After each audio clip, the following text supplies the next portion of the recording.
Okay, I've got all the inside inner spacer rails installed up to the bow block, and this is one of those things that can be a little difficult, tricky to make. You might want to make some out of some scrap wood before you get around to making the final thing. You have to get it centered, equal distance along the center line.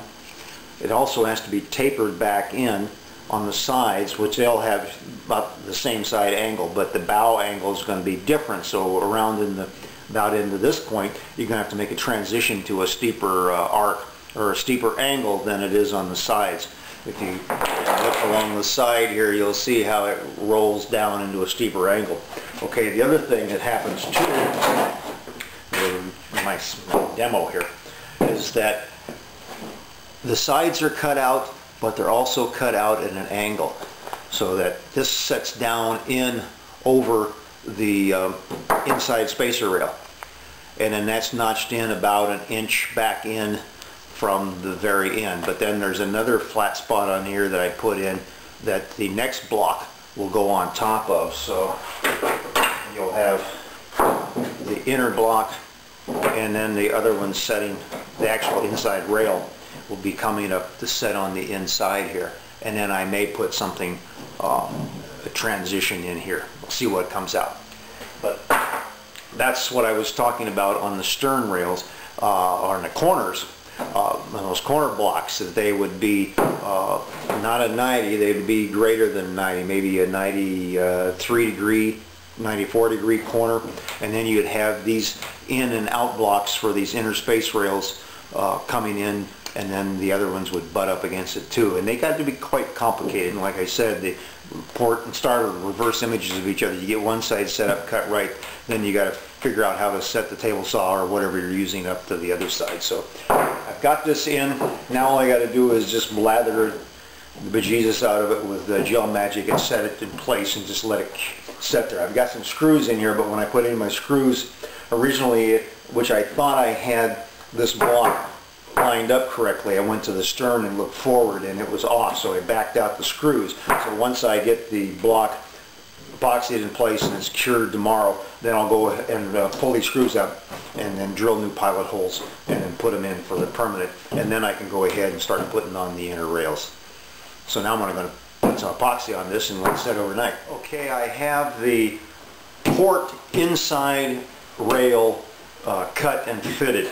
I'm kind of glad I have that gap in the back, because it makes it so much easier to install that inner rail, because on the other boats when I had the corners blocks and then the bow block, you had to cut it a little long and then push it in place and then maybe take it in and out a couple times. But with having that gap in the end, you just pull out that little block that I keep putting in and taking out, put in the rail, jam it all the way to the back and put your clamps on so it's tight against the rail, and then come up and then mark maybe a quarter of an inch, 3/8 of an inch beyond where you think it's going to be the final, and cut it there, and then you can go back to the end with a block and a hammer and then pound the inner rail forward until it's up tight.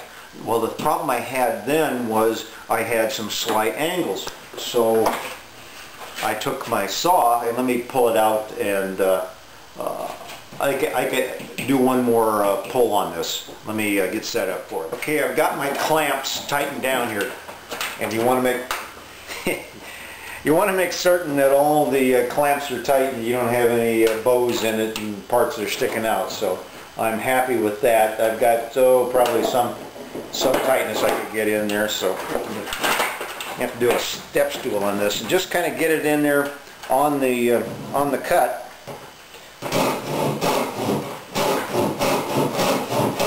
And try to keep it straight.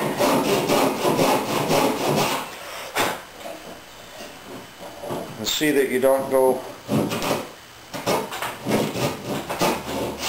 into the other rail. Okay, I'm going to go down and whack it on the other end with a block of wood.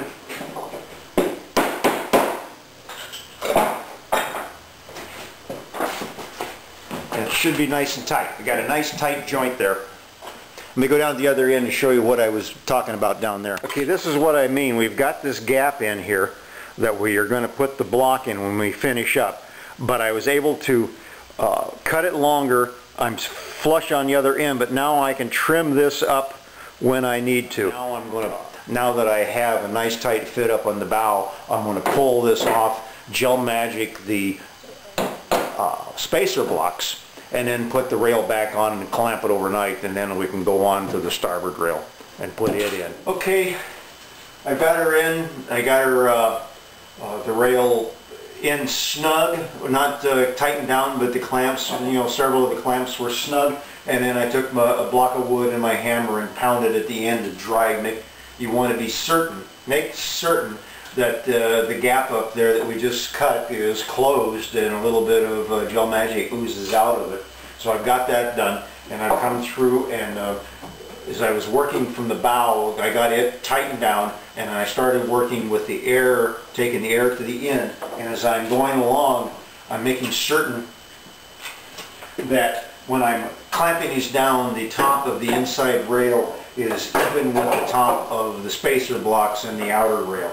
I can have a little bit of deviation in there, but right now they should be even, because when we put the outside rail on, it would be the one that would set the final height in relationship to the top edge of the plywood. If the plywood's a little high, that's fine. We'll come back and shave it down. If the plywood is a little low, it shouldn't be any lower than about a 1/16, and it's probably not even that much. It looks like it's the lowest it might be along here is about a 32nd, so it'll be easy to clean these up. So once you have that outside rail height established, maintain it as you go inward. Otherwise, you're going to have a lot of shaping to do, and then you'll wind up with the rails that don't look correct.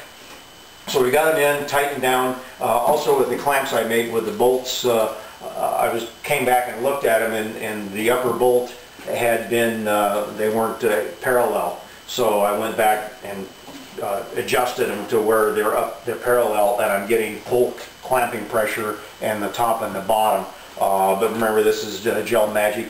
The epoxy is space filling, so not a whole lot of clamping pressure, but enough to hold it in place, and so it's not going to be a lubricated surface and kind of like ooze down on you. So take a look at it and make certain that you haven't done any many mistakes at this point. You still have some time in order to move it around, and also take a rag and go along and look for any little droplets that may have come off. Normally the Gel Magic is so tenacious you don't have to worry about it, but I was putting it on with my little stick, and sometimes I get in a hurry and it dribbles. So come back with your rag to look for any of those little dribbles, because you want to get them now while they're easy to get up, before you have to come back with a grinder or a scraper or whatever, and you got this blob of hardened epoxy that you may not see until you paint the inside and say, oh, now I've got a wart. So okay, we got that in, and there's not a whole lot of difference on this, and I'll do the I'll give a little primer on how I was shaping the